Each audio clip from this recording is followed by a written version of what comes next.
E o que somos, professor?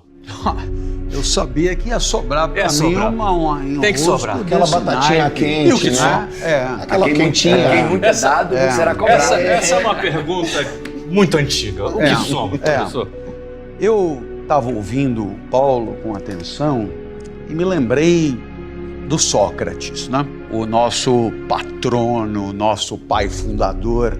E o Sócrates, ele, como todos sabem, não deixou nada escrito, e sabemos muito do Sócrates pelo que disseram outros, mormente Platão. E há muita atenção de Platão no momento em que Sócrates é condenado, portanto, a morrer, o que mostra que nem sempre a gente consegue ser amado quando a gente realiza aquilo que é, né? E Sócrates falava num tal de daimon interior. E esse daimon interior sempre me chamou muito a atenção. Primeiro, pela esdrúxula semelhança com a palavra demônio, né?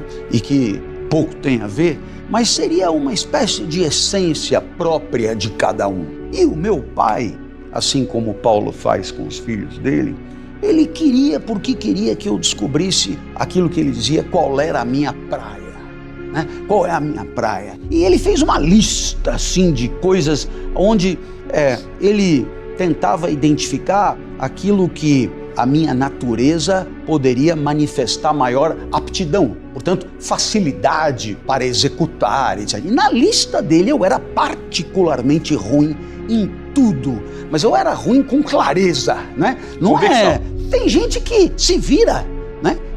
Incrível como eu era, assim, inábil. Tinha até equitação. Eu me lembro do professor de equitação dizendo, olha, eu já vi criança com pouco jeito para andar a cavalo, mas como esse menino eu nunca tinha visto, é até melhor levá-lo daqui que pega mal para a escola. Então o meu pai, que sempre teve muita preocupação em não me traumatizar, ele me dizia simplesmente que eu era ruim em tudo. Você é ruim em tudo e tal, né? E a lista dele era uma lista, para o nível de escolaridade que ele alcançou, era uma lista muito nobre, com cálculo, com esporte, com arte, e não havia meio. Até o dia que eu pedi a ele que me levasse para a escola mais cedo, e ele, que tinha idade para ser meu avô, ressabiadíssimo, disse, para quê? Falei, tem prova na primeira aula. Então, na hora da prova, eu levo. Eu falei, não, eu preciso chegar bem antes. Por quê? Porque os colegas estão esperando para eu explicar a matéria. Aí ele olhou para minha mãe e falou, para onde esse país vai? Porque os outros estão dependendo de você para aprender. Como que dizendo, se você é horrível e os outros estão dependendo de você, isso é uma calamidade. Aí ele pegou e falou, eu não estou nem acreditando, eu vou com você ver isso. Só um momento. Isso mostra muito amor desse pai, percebe? O interesse. Da maneira dele, na sabedoria dele, mostra o interesse, dedicação, tempo, esforço. O do meu pai, não há dúvida, né? Meu pai é a pessoa mais importante da minha vida. O meu pai me tirou de onde eu estava, o meu pai me conduziu até onde ele pôde, e o meu pai é a minha referência maior, mesmo não tendo concluído a escolaridade básica. A sabedoria não depende de inteligência, de conhecimento. Claro, nossa. E aí ele viu que era uma sala gigantesca e o professor de física tinha feito propaganda. Ele falou, se vocês não entenderem eu explicando, não tem problema, depois eu sei que o Clóvis explica, vocês vão acabar entendendo. Então tinha lá uma galera esperando para eu explicar a matéria. E meu pai, eu vi que ele foi embora e quando terminou tudo ele foi me buscar e ele falou, escuta, o pessoal gosta do que você explica? Eu falei, isso eu não sei, mas que cada vez tem mais gente, tem. Aí ele virou para mim e falou, pois então já sabemos qual é a sua praia. E a praia do meu pai era o daimon do Sócrates. Você é um explicador. E ele falou, e olha, agarre-se nisso, porque você não tem plano B. É explicar ou explicar. Como eu nunca ousei desafiar o meu pai, essa conversa tem exatamente 50 anos, essa conversa, né? Eu tinha 10. E de lá para cá eu explico. E o que é incrível é que, assim como o Joel e o Paulo disseram, eu tenho a nítida sensação de que a minha vida foi uma homenagem à minha natureza, né? Assim como os gregos entendiam desde o princípio. Ou seja, o que eu fiz ao longo da vida foi atualizar uma potência que a natureza me deu. Ela não deu para jogar bola, não deu para jogar basquete, não deu para jogar... Não, mas para explicar é o que era possível, era o que estava na mão, era o que era incrível. Então eu fui atrás de atualizar essa potência. Agora, há um ponto aqui que me parece fundamental para a nossa sociedade. Como muita gente vai nos ouvir por conta do prestígio de vocês, eu queria deixar claro. É imprescindível que, uma vez senhor da situação, ou seja, conhece-te a ti mesmo, conhecendo-nos a nós mesmos, é o conhece-te a ti mesmo do oráculo de Delfos, é o mesmo de Harvard, né, do autoconhecimento, é o mesmo. Uma vez senhor desse conhecimento, é preciso atualizar a natureza no seu ponto mais sublime, no seu ponto mais elevado, no seu ponto mais próximo da perfeição, no seu ponto mais exuberante. Então, temos a oportunidade na vida, isso é verdadeiramente um milagre, a oportunidade de atualizar a nossa natureza no seu ponto de acme, como eles dizem, no seu ponto mais elevado, que é a arete, que é a excelência, que é o máximo que você pode tirar de você como regularidade, como hábito, sabe aquela coisa? Não, eu vou lá, digo qualquer coisa e passo a regra. Muitas vezes eu saí de casa assim, pensando assim, né? Não estou bem, chego lá, digo meia hora alguma coisa e tal coisa. É só dar a cineta e eu me pego fazendo no talo do que eu consigo. Não tá, por quê? Porque não dá para ser diferente, tamanha habitualidade da busca dessa excelência. E veja que essa excelência não significa que o que eu faço seja bom, porque o bom apela para um critério muito comparativo, de medir um com o outro. O bom, ele muitas vezes tem uma escala pré-estabelecida, e pode até nem ser bom, mas é excelente. Por que é excelente? Porque é no talo do que eu consigo fazer. E aí, a consequência imediata disso é que é alguma coisa relativamente rara, me corrijam se vocês discordarem, que é o hábito de você, como avaliador de si mesmo, né, se regozijar com aquilo que desempenhou, aquilo que executou, aquilo que fez, ou seja, uma espécie de contentamento, de regozijo, de alegria mesmo, por ter conseguido passar essa essência de si mesmo para uma existência exuberante. Dar à própria natureza o seu brilho maior.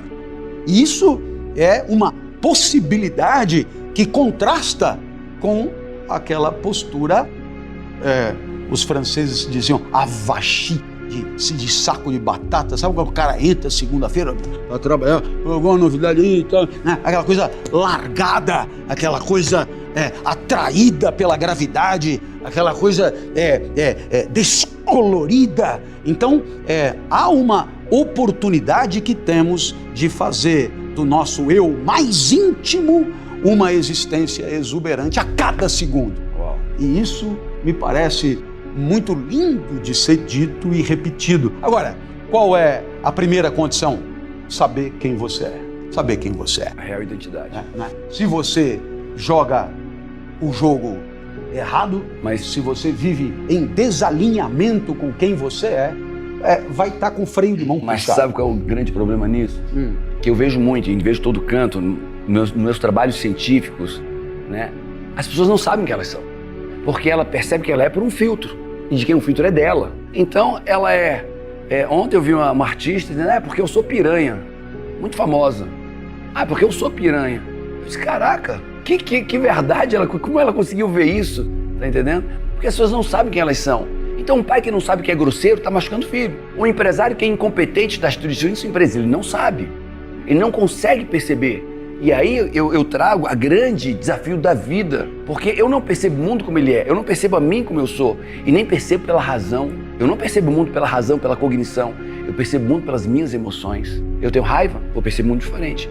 Eu tenho amor, vou perceber o mundo. Eu tenho alegria, vou perceber. Então, como eu me percebo e como eu percebo o mundo, né? A minha identidade que eu percebida, não é quem eu sou. Senão não teria tanto pai destruindo seus filhos, não teria tantos homens destruindo seus casamentos, não teria tantos empresários quebrando suas empresas. E eles não percebem que eles são. E é aqui que eu lembro que o Joel falou da educação e que eu lanço aqui um desabafo. Porque se nós estamos aqui concluindo que a vida será auspiciosa, a vida será boa, se antes de mais nada nós limparmos as impurezas, como disse o Paulo, se nós nos libertarmos dos filtros que enviesam o olhar sobre nós mesmos e que nós saibamos quem somos. Nem todo mundo teve a sorte de ter o pai que eu tive, incansável nessa busca.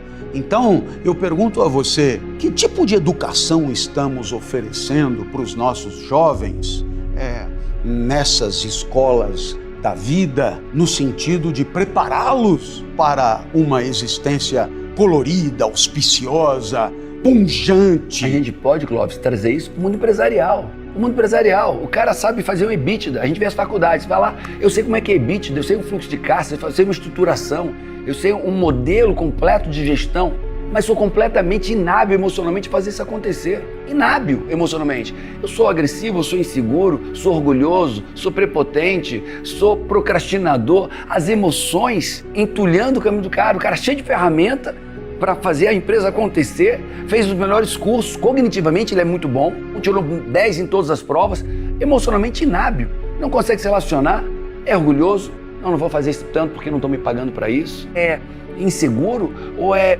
Cara, as emoções no mundo empresarial, ninguém disse isso. Mas trago para o mundo da escola, quem de nós aqui teve aula sobre alegria? Quem de nós aqui teve aula sobre ansiedade, sobre teve gratidão, aula sobre gratidão, aula sobre... Percebe como isso... Outro dia a gente está muito distante. Eu juro que eu vou me calar. Falando aí das condições para que uma vida possa valer a pena, eu lembrei da que mais imediatamente me ocorreu, que é o prazer. E a primeira coisa que me veio à cabeça dizer é que a escola sabota a reflexão sobre o prazer. Você não teve prazer 1, prazer 2, prazer 3... Então, eu me lembro de ter aprendido que seno quadrado de θ mais cosseno quadrado de θ é igual a 1, e eu nunca mais vou esquecer disso, mas sobre o prazer não tive. Inclusive, tive aula de educação sexual 1 ano, aprendi sobre trompas de falópio, aprendi sobre... Mas o professor... um padre de 94 anos, ele não usou a palavra prazer em momento algum. Agora, a filosofia gosta de falar do prazer e costuma dividir o prazer em 2 tipos. Os do corpo, tipo saciedade, atrito, etc. E os do espírito. Os prazeres do espírito são os prazeres ligados ao uso do pensamento, ao uso da inteligência. Aquilo que você tem de prazer a partir do uso do pensamento, né? Então, é muito interessante, por quê? Porque o pensamento pode alegrar, pode entristecer, pode trazer medo, trazer esperança, etc. Muito bem. Você concordará comigo que é preciso de preparo e formação para que você possa ter prazer com o que é sofisticado, com o que é rico, com o que é bom, com o que é perfeito? E isso me remeteu a uma pergunta que fiz a um professor de literatura. Eu pedi a ele um livro. Ele falou, leia Dom Casmurro. E aí eu disse, por que Dom Casmurro?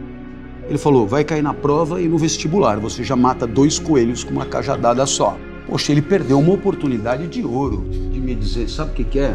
É que a leitura de Dom Casmurro, ela é edificante. A leitura de Dom Casmurro será um momento de vida inesquecível. A leitura de Dom Casmurro... Então, vamos ler junto a primeira página, né? E aí, ele teria dado para aquela atividade um significado que não utilitário. Sai dessa cadeia de instrumentalidade. Isso para isso, isso para isso, isso para isso, isso para isso. Olha só como é que é. Nunca chega. O professor ensinou ele o que ele tinha que fazer